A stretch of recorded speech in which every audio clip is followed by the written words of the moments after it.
to be scourged.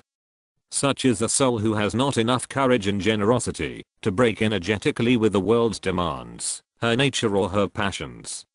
Instead of obeying conscience and making short work of temptation which she knows does not come from the good spirit, she yields to one fancy or another, to a slight satisfaction.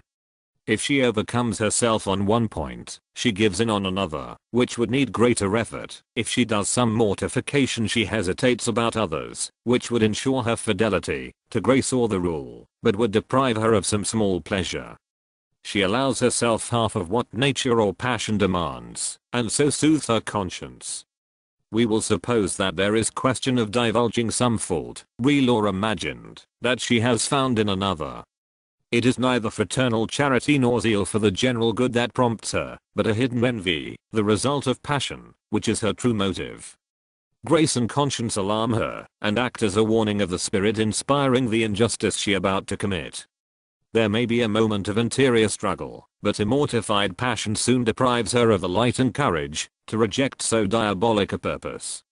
Then she contrives a way of suppressing part of what she knows, but not all, consoling herself with the thought that it is right that such things should be known. I will confine myself to a hint, etc. Like Pilate, you give me up to the scourges. Do not think you will satisfy passion thus, today so much, tomorrow more, and if you have given in on only a small provocation, how will you act when temptation is violent? Contemplate me, O my beloved, being led away as a meek lamb to the shameful and terrible punishment of the scourging. Blow after blow is discharged by the executioners on my body, already covered with bruises, and broken with fatigue. With whips and knotted cords they strike me with such violence, that my very bones are shaken, and I'm torn with innumerable wounds. Bits if my divine flesh are rent off by the scourges, blood flows from every limb, and I'm reduced to such a state of pitiable disfigurement as no longer to resemble a human being. Can you contemplate me in this sea of sorrow and remain unmoved? Pity, I did not expect from my executioners, but from you, O chosen souls, I do look for compassion. See my wounds. Who has suffered for love of you as I have? Contemplate me in this state. Tell me, will not my wounds give you strength to conquer and resist temptation? Tell me if you find not in them generosity wherewith to hand yourself over and sacrifice everything to my will? Yes, Josefa, gaze on my wounds and let yourself be guided by grace and by the desire to comfort me who am the victim of sin. Do not be afraid that your torments will ever equal mine. My grace will help you to do whatever I ask you. Adieu, keep me thus before your eyes. Our Lord then disappeared, and Josefa, her eyes closed, remained motionless, with an expression of unspeakable emotion on her face. Silence reigned in the little cell where such an amazing scene had just been enacted. Jesus had reminded souls that it is not for nothing that he has loved them with a love we can only call frighteningly serious. Little by little Josefa came back to herself, her tears began to flow freely, speech was impossible, but she remembered that she was merely the instrument to carry a message, a witness to the excess of this love, and that souls had a right to receive from her the message of boundless love. She took up her pen, and still trembling wrote, I saw him in the state which the scourging had left him. This sight has filled me with such compassion that it seems to me that I should have courage to endure any suffering, however intense, to the end of my life. No pain could come anywhere near his agony. What struck me most was the expression of torture of his eyes, those eyes usually so beautiful and so expressive. Today they were closed, swollen, and filled with blood, especially the right eye. His hair, damp with blood, fell over his face, eyes, and mouth. He was standing, but bent and bound to something, but I saw nothing but him. His hands were tied together at the height of his waist, and covered with blood. His body was furrowed with wounds and dark bruises, the veins of his arms all swollen and blackened. From his left shoulder hung a fragment of torn flesh about to detach itself, and the same was the case in several other parts of his body. His garments lay at his feet, crimsoned with blood. A very tight cord held a rag of cloth around his waist, but its color was quite indistinguishable, so impregnated was it with blood. 22nd March 1923. Kiss the ground, Josefa, and let your whole soul be penetrated with what I am about to confide to you. When at last, exhausted by their exertions, these hard and cruel men desisted, they wove a crown of thorns and drove it into my head, and as they filed before me, they mockingly cried out, "We salute thee, O king." Some insulted me, others savagely struck me on the head, and each and all added new agonies to those which already racked my body. O you whom I love, contemplate me condemned to death, given over to the insults and profanations of the mob, scourged at the pillar, and as though all this were not suffered to reduce me to the most humiliating condition, now crowned with thorns, clothed in a purple rag, and derisively hailed as mocking, and treated as a fool. I, the Son of God, who hold the universe in the palm of my hand, willed that in men's eyes I should appear as the last most contemptible of all. Far from flying from such humiliations, I willingly endured them to expiate man's pride and draw souls to follow in my footsteps. I expiated by this painful crowning the pride of those who refuse to accept anything that lowers them in the eyes of the world. I allowed my shoulders to be covered by that cloak of mockery and myself to be treated as a fool, so that many souls would not scorn to follow me in a way that the world holds as vile and humiliating, and which to them might seem beneath their condition. No path is contemptible or humbling when it is once marked out by the will of God. You who feel interiorly drawn to this way, do not resist, do not try by arguments of pride to do God's will, while you follow your own. You will not find peace and joy in a position more or less brilliant in the eyes of men, but only in the accomplishment of God's will, and in entire submission to all He may require of you. There are also in the world a number of souls, who are bent on settling their future here on earth. Perhaps one or other feels drawn by a secret attraction towards someone in whom she finds good qualities, honor, faith, and piety, conscientiousness in business matters, a sense of duty to his family, all that she longs to see in one she loves. But suddenly pride takes possession of her mind. Doubtless in this way the longings of her heart will be satisfied, but not her vain ambition to shine in the eyes of the world. Then this soul turns away, looking for what will for her more attention from creatures by making her appear richer and nobler. How deliberately she is blinding herself.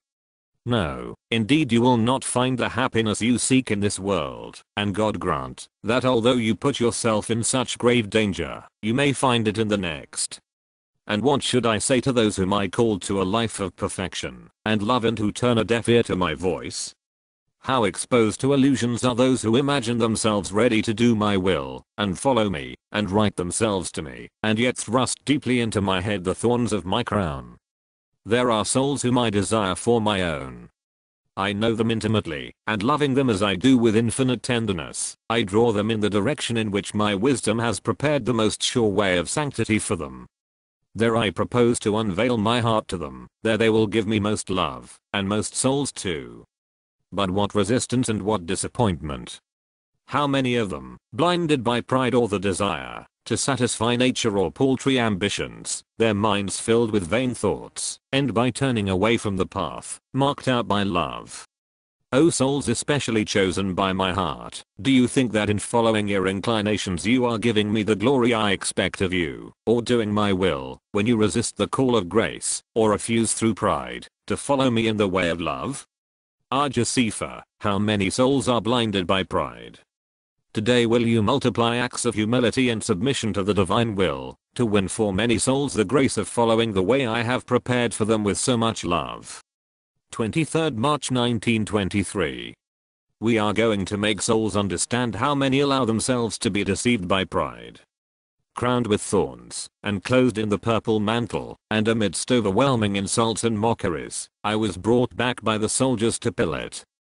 Finding in me no crime worthy of death, he questioned me again, and asked me why I did not reply, seeing that he had the power to crucify me or release me. Then breaking silence I said, "Thou wouldst have no power over me, unless it were given thee from above, but the scriptures must be fulfilled." After which I resumed my silence, surrendering myself wholly to God. Pilate, meanwhile troubled by a message from his wife, and worried by the remorse of his conscience, and fearing that the people might turn against him if he refused to sentence me to death, sought for a pretext to release me. So presenting me to the people in the pitiable plight to which I had been reduced, he offered to free me and condemn instead Barabbas the thief. But the multitude cried out angrily with one voice, "Let him die. He must die, and let Barabbas be set free."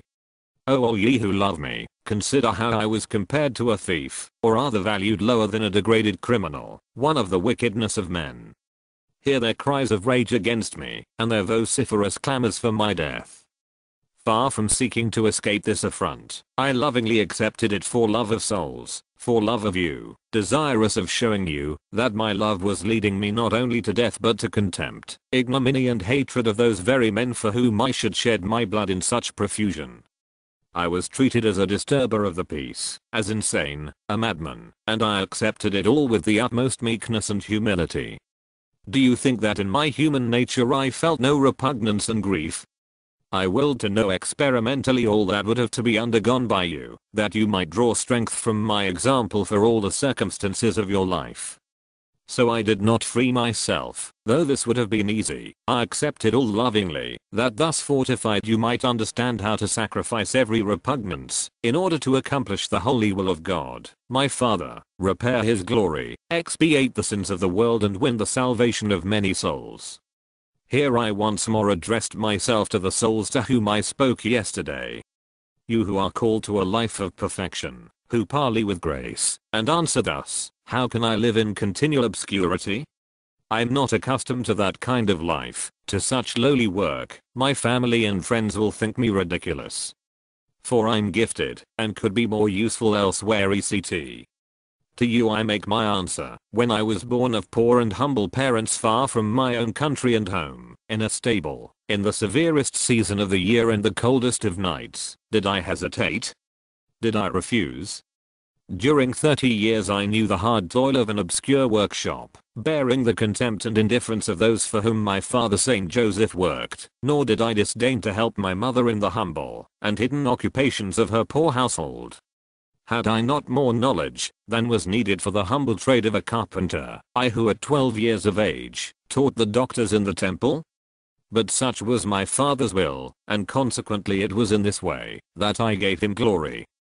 From the beginning of my public life, I could not have made myself known as the Messiah and Son of God, so as to attract the attention and veneration of men to my teaching. I did not do so, because my one desire was to follow in all things my Father's will. And when the hour of my passion had struck, see how in spite of the cruelty of some, the insults of others, the desertion of my own, the ingratitude of the crowds, the unspeakable martyrdom of my body and the intense repugnance of my human nature, I embraced with ever more love that holy will. Thus when you submit yourselves generously to the will of God in spite of natural interior opposition to it, the resistance of your own family, the judgments of the whole world. When you have given yourself generously to the will of God, then shall you be closely united with him, and taste ineffable sweetness. What I have said to souls who experience this keen repugnance to a humble and hidden life, I repeat to those called on the contrary, to spend themselves in the service of the world, when their whole attraction is for a life of solitude and hidden labor. O chosen souls, your happiness and perfection do not lie in following your attraction, nor in living known or unknown to the world, in using or hiding the talents with which you have been endowed, in being thought much of little, in having good health or not, but only and solely, in embracing with love God's will, and being in perfect conformity with it in all it requires of you for his glory and your holiness. 24th March 1923. Let us now return to the Passion. This is undoubtedly the means of self-forgetfulness that Jesus offers to all souls. Meditate for a moment on the martyrdom of my supreme tender and loving heart at finding Barabbas preferred to me, and how, at seeing myself so scorned, I felt cut to the quick by the cries of the crowd urging my death. I called to mind the sweet caresses of my mother, when she pressed me to her heart, the toils of my adopted father, and the care which surrounded